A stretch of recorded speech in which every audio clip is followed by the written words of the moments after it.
हम जीवन में बहुत कुछ पाने की कोशिश करते हैं, अभिलाषा करते हैं, हम उसको पाते किस रूप में हैं ये हमें खुद पता नहीं होता। और ऐसा एक के साथ नहीं, दुनिया में बहुत लोगों के साथ होता है। बहुत लोग ऐसे भी होते हैं जिनके साथ अनजाने में ये हो जाता है। हमारे साथ इस वक्त हर्षा रिछारिया जी हैं।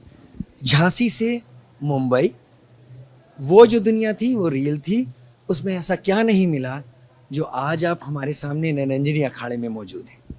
नहीं, लकीली मुझे उसमें सब कुछ मिला। उसमें नाम मिला, पैसा मिला, फेम मिला, सब कुछ मिला। लेकिन अब मैं जहाँ हूँ वहाँ मुझे मेंटल पीस मिल रहा है, वहाँ मुझे सुकून मिल रहा है, वहाँ मेरी आत्मा को शांति मिल रही है।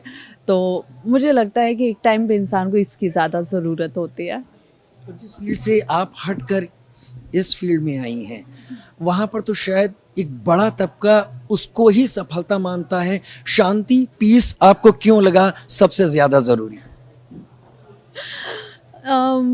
मैं आई डोंट नो, शायद भगवान को जिन लोगों को जिस रास्ते पे आगे बढ़ाना होता है ना, वो उन्हें बचपन से ही वैसा बना देते हैं। तो अगर एक नॉन अल्कोहलिक पर्सन रहेगा और वो अल्कोहलिक के बीच चला जाएगा ना, तो वो वहाँ कंफर्टेबल नहीं होगा, और अल्कोहलिक जो ग्रुप रहेगा ना वो उसको कॉर्नर कर देंगे। तो ऐसी ही कुछ कहानियाँ मेरे साथ चल रही थी। मैं धीरे धीरे कॉर्नर होती गई और मुझे ये समझ में आया, ये रियलाइज़ हुआ कि मैं शायद कहीं और से बिलोंग करती हूँ और ये लोग मेरे लायक नहीं है। फिर धीरे धीरे मैं पूजा पाठ मेरी ज़्यादा बढ़ गई, मेरा मेडिटेशन ज़्यादा बढ़ गया। मेरा फॉर्मूला ये रहता है, फंडा ये रहता है कि अगर मुझे हेडेक हो रहा है, मुझे माइग्रेन हो रहा है, मैं स्ट्रेस में हूँ, मैं अगर 1 घंटा मेडिटेशन कर लूँगी तो वही मेरे लिए मेडिसिन होती है। तो इस तरह से मेरी लाइफ चल रही थी। तो फिर धीरे धीरे रियलाइज़ हुआ कि हाँ, मुझे कुछ और किसी और डायरेक्शन में जाना है। अब इसका हो गया जितना करना था।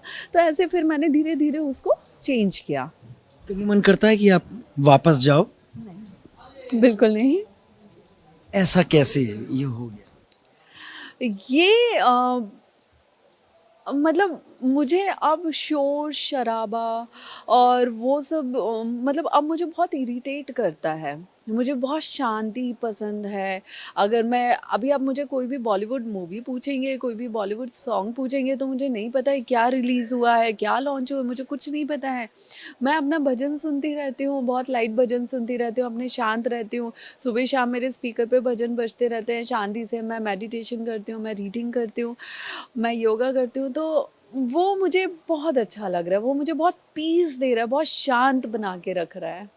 आप 2 साल पहले कैलाशानंद जी के संपर्क में आई, करीब 2 साल पहले निरंजनी अखाड़े के।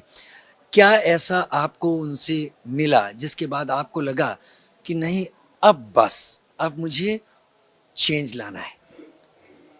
मैं एक्चुअली गुरुदेव से जब मिली थी, तब मैंने ये डिसाइड किया था कि मुझे चेंज करना है, अब सब चेंज करना है। हो गया यहाँ का जितना करना था मैंने कर लिया प्रोफेशन वाइज, अब मुझे सब चेंज करना है। मुझे लकीली गुरुदेव के यहाँ से कॉल आया कि, क्योंकि मैं बहुत दिन से ट्राई कर रही थी उनसे मिलने का, तो लकीली कॉल आया कि आप इस टाइम पे आ जाइए। मैं उनसे जाके मिली और मेरी पहली बात यही थी कि लाइक मैं अपना प्रोफेशन छोड़ना चाहती हूँ और मुझे गुरुदीक्षा चाहिए।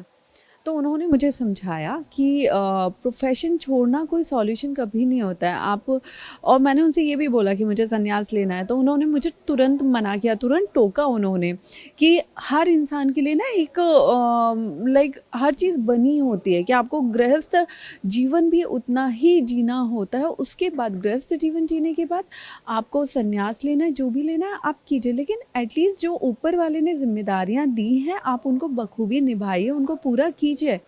और पहले अच्छे से काम करो, गृहस्थ जीवन जियो, अच्छा नाम करो, उसके बाद जब सही समय आएगा हम खुद तुम्हें संन्यास दीक्षा देंगे। मैंने कहा ठीक है। तब तो मैं उनसे नहीं ज़्यादा कुछ बोल पाई, लेकिन हाँ फिर मैंने अपना लाइक सिटी चेंज किया। मैं पहाड़ों पे आके बस गई, मैं उत्तराखंड में आके बस गई। फिर मैं धीरे धीरे सबसे बात कम कर दिया। कुछ टाइम तक मैंने लाइक अपना फ़ोन भी ऑफ कर दिया था, मैं बस अपने जोन में रहती थी। फिर धीरे धीरे मैं लोगों के वापस नेटवर्क में आई, मैंने फ़ोन ऑन किया।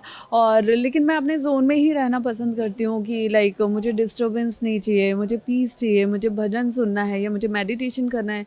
तो वो अब मेरा वो ना पार्ट ऑफ लाइफ हो गया, जिसको मैं, मुझे उसी में शांति मिलती है। आपने गृहस्थ की बात की, मैं क्या अपने दर्शकों को ये कह सकता हूँ कि हर्षा जी शादी भी कर सकती हैं, आगे चल के विवाह कर सकती हैं?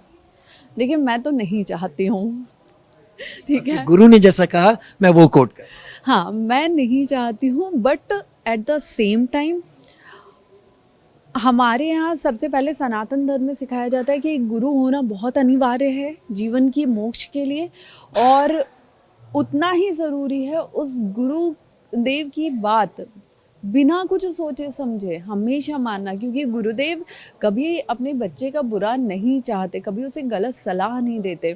तो जैसा गुरुदेव बोलेंगे अभी आगे कुछ समय में वैसा मैं करूँगी। आप मेरे सवाल पर डक कर गई हैं, शायद झुक गई हैं, आपने उस बॉल को जाने दिया। नहीं नहीं नहीं नहीं नहीं नहीं, मैं नहीं करना चाहती हूँ, बट फिर भी मेरा डिसीजन गुरुदेव के डिसीजन पे है।